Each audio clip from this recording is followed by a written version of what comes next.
Hello, hello. Hello, hello, everybody. Welcome. Welcome, welcome back. It is a glorious Wednesday. How are you doing? Um, so, hey, what's going on? Basically, have you guys heard? Have you heard the good news? Not that Jesus is risen. Yes, that is good news. But the other good news, what's going on, Paralifeguard? Um, I am getting into the discussion. It's going to be a brief discussion, but I'm late today. Late today. But do you remember who Edward Snowden is? Edward Snowden is he was the whistleblower that came out in 2013 um, on the NSA stuff. Joe Rogan had him on his podcast yesterday. So it was fascinating. So I kind of forgot about Edward Snowden. I'm a big listener of Joe Rogan's podcast, and I didn't remember much about Edward Snowden except that I remember it was around 2013 and that it was a big deal at the time. That's when we all kind of learned that the NSA was bulk collecting people's emails or like at least information about emails, phone calls, messages, all kinds of shit, and that they also were using permissions by companies to get our data whenever they needed it. So I guess it was like kind of bulk collection. It's when people started realizing that all of that was going on. Now, in 2013, when this happened, I remember at the time there was a lot of confusion about Edward Snowden. Like, who was he? He was really described, yeah, super Big Brother shit, right?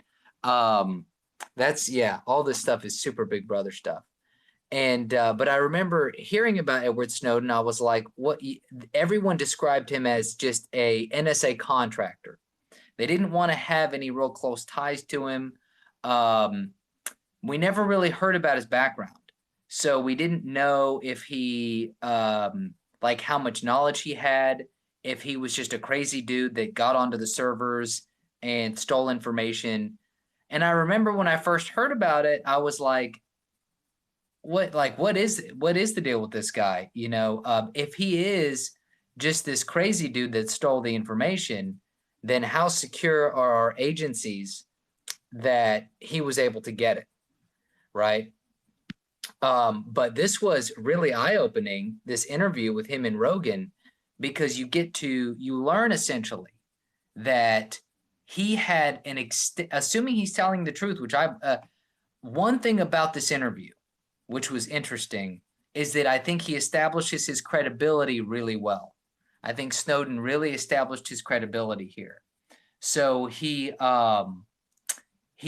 talks about a lot about his history, and you find out that he had a lot of history in the NSA, in the CIA. He worked in the NSA, CIA. He tried to join the Army after 9/11 in the Special Forces, but basically was discharged after some medical shit because he goes into detail about how he had what is it, those uh, small fractures that you get like when you run too much. He had that times like 100, where they had like fractured all the way up his shin bones, and the doctors were like, "Look, if you continue on the course, like you're gonna destroy your legs. You're not going to be able to continue." So they ended up giving him a leave out of the special forces, but he ended up continuing to work in the government. Yeah, he got shin splints, but they were unchecked. I've had shin splints before too, and I can tell you that you do have to watch them. If you don't watch them and you keep going and they get out of control, they can turn into legitimate fractures. And that's what he had. He had actual fractures forming all over his legs, according to his testimony, at least. Now, in the interview, he talked a lot about basically, he bounced around in the CIA and the NSA doing various different things. because he was an IT guy. He ended up he said that basically after 9/11, if you had IT knowledge and you had security clearance, which he had got from doing some previous jobs, like lower level jobs around, that you got like a really good pay, and it was pretty straightforward to move up the chain. So to climb the ladder. And so he talked about how he was, climbing the ladder. He, he lived in some other areas of the world for a little while, lived in Japan, doing work with like the intelligence agencies. And he was doing all of that for years before he decided to break the news about the mass surveillance programs. So, and he was actually saying that the surveillance program that he broke, which was he said it was called Stellar Wind or some shit, was supposed to be over, but they were still running it. I think that's at least what he said. It was a long podcast, and he covered lots of information. So it was, he knows his shit. He knows his history of the surveillance state, like how it's grown a lot in the last 20 years. He has a really good understanding of that, and he has a pretty good understanding of like some of the law and legal mechanisms which are being used to justify some of the things as well. And he has a pretty good understanding, it seems, of how these things kind of snowball a little bit. One thing that I think lends to his credibility in talking about the intelligence agencies is he did talk about how there are legitimate reasons. There are legitimate reasons for some of the surveillance, but basically, they've gotten out of hand. They're just mass targeting. They're not even targeting. They're just like bulk collecting data. And yeah, it's really interesting. And he also talked about how our phones, vulnerable our phones are. And we know that, I think we all kind of know that now. But basically, I can tell you, what did you say here? So Paralifeguard says, I would think a whistleblower would really believe what they found in order to put his neck out. Yes. So I think some of the coverage of Edward Snowden, I agree. So what you're saying is that you gotta really believe what you're doing because you're putting your life on the line.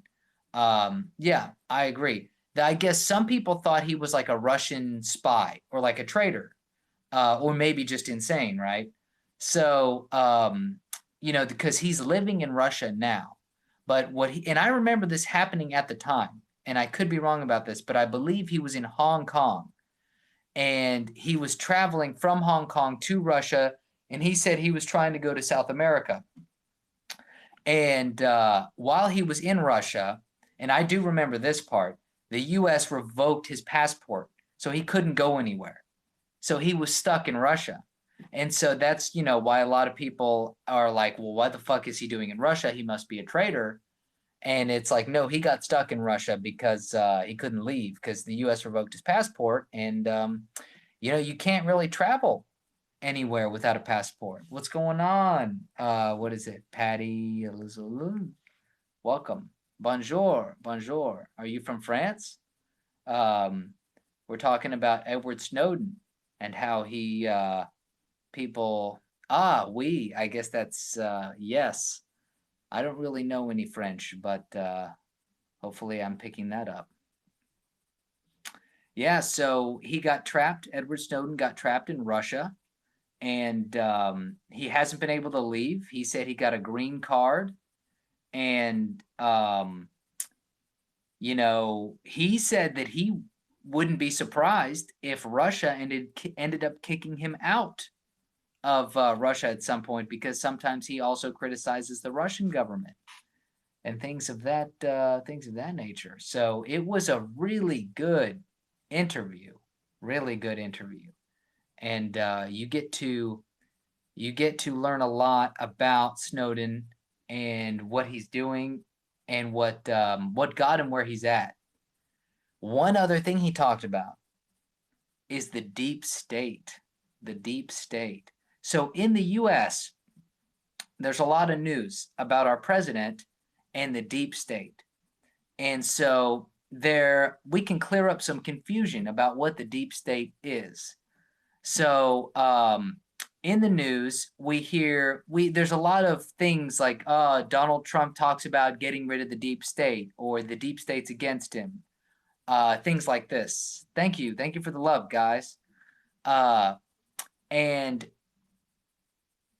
what my interpretation of the deep state has always been,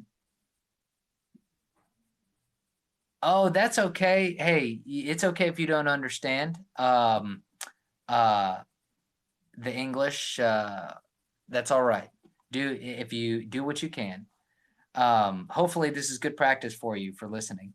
But the deep state, I've always thought of it as people in government in various agencies that that are there for long periods of time, right? So they're there for a long period of time. They could be in intelligence agencies.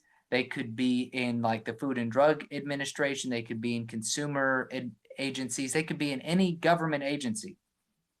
My opinion was always the deep state are these people in these government agencies that are there for long periods of time, and they are the ones that are they're running all the agencies. Like when we think of the government running things in the US, we think of like the president and the Congress, like the Senate and the House of Representatives, because they pass the laws essentially. And, the executive branch does a lot of shit too. But a lot of times when they pass a law, that is delegated to the agencies to make all of the small details of the law. And they are the ones that are executing the different parts of the law. So they'll write all the little bullshit regulations for the different laws that we're supposed to follow. And they can also write the laws. So maybe not directly, but they can lobby and advocate for the way that laws are written. Well, so the president, Paralifeguard says the president's just a figurehead. Now, I wouldn't go that far because the president does do a lot, does too much, to be honest. Our president does, like, no matter who it is, the president has too much power. But these government agencies also wield a lot of power. So, like, whether it be the CIA, the FBI, other intelligence agencies, the military, like I said, there's all manner of government agencies. What's the DT? Well, except for the DT. Is that transportation? But basically, except for Donald Trump. So the way that Snowden described it is that he fully admitted, he was like, look, there is a deep state. And it's so funny, man, because this is what I've been saying, but it's not, I didn't come up with this. This is what I've been hearing from people that I like listening to, like older economists that some are dead now, like Milton Friedman, that say that when you create bureaucrats and bureaucratic states and agencies, their only goal is to keep surviving. So once you create an agency, not like a congressman, but once you create an agency within the government, then the people that work there need a job. So they have to keep justifying their existence. So they have to keep manufacturing problems that they need to fix and they need to solve. They always need more money. They always have to have more money to solve more and new problems, or else there's no reason to have them there. So you have people and bureaucrats that have a vested interest in keeping their jobs, in their way of life. And so you have a whole culture of this going on in the government. Yes, it's huge. It's huge. Think about how big the United States government is. It's got to be gigantic. I don't have the numbers for how many people are employed, but it just has to be massive. When you think about probably each agency, we have gigantic agencies here in the United States, and they are hiring probably thousands and thousands of people each. And so this is what the deep state is. It's all of these people, these embedded bureaucrats that have their own ideas about how things should be run. And it's almost like the state operates on its own. It's like having intelligence agencies and bureaucratic agencies that essentially they're the ones that want to make the decisions where they want to go. And so they've been there for 30 years. You might have people that have been there for 10, 20, 30 years, but you have a president that's only there for 4 years or for 8 years.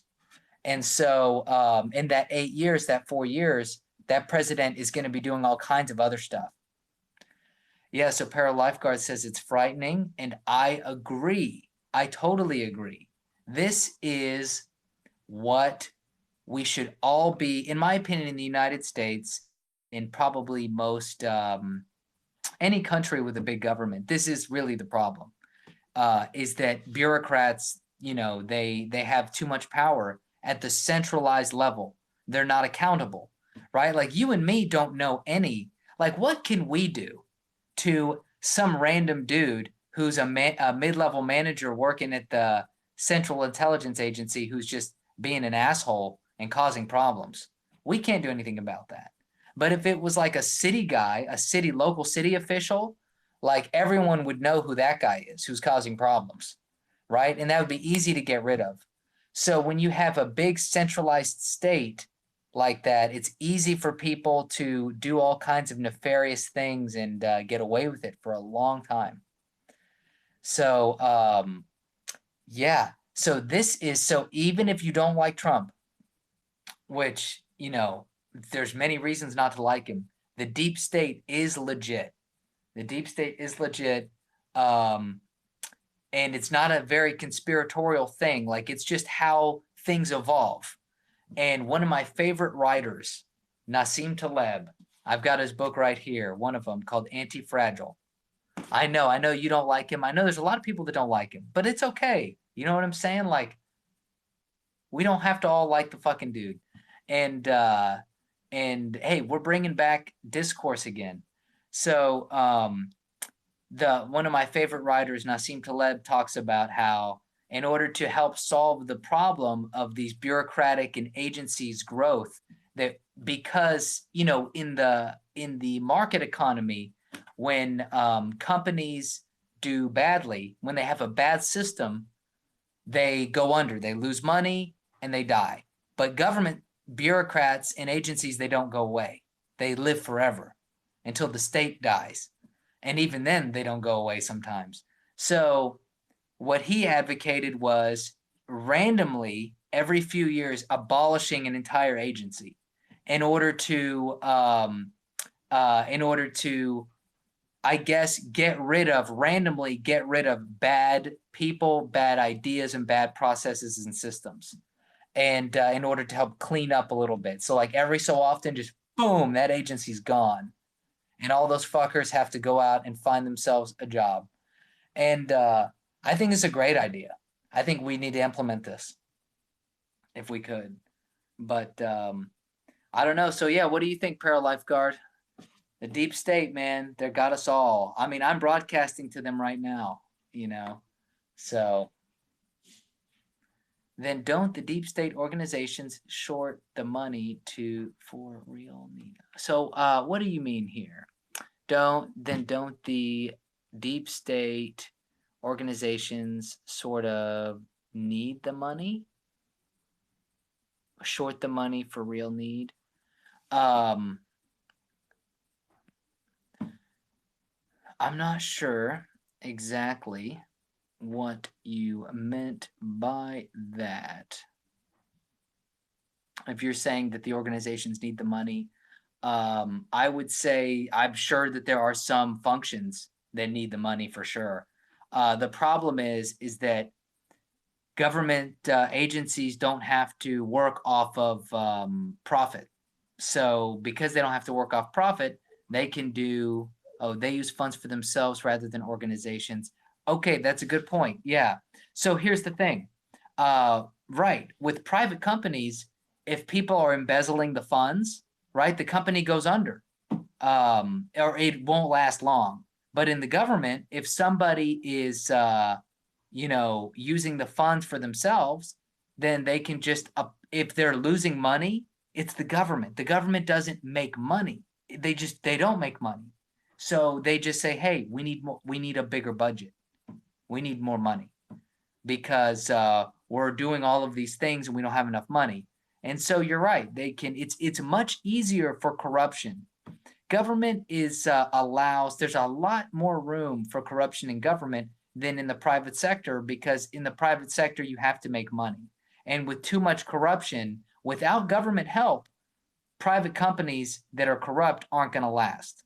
I mean, it's one reason why we have such big behemoths that last forever. Sometimes it's because of them working with governments and lobbying for certain laws to be passed. And with government, they don't even have to lobby for anything.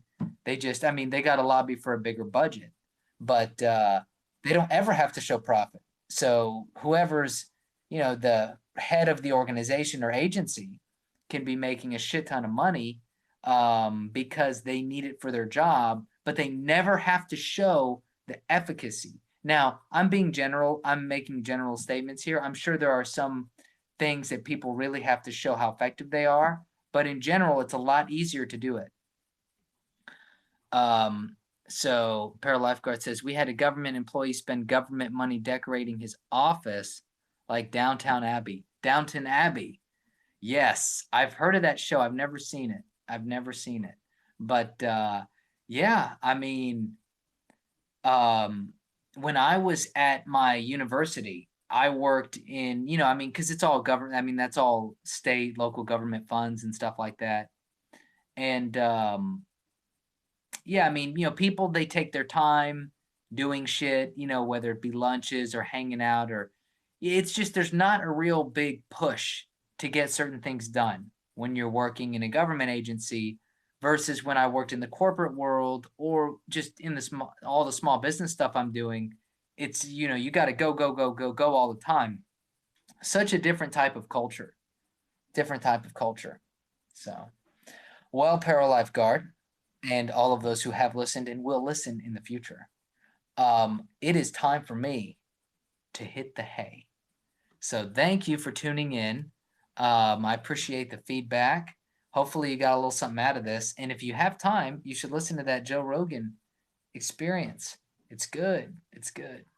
So thank you. And I will see you guys hopefully tomorrow, next time.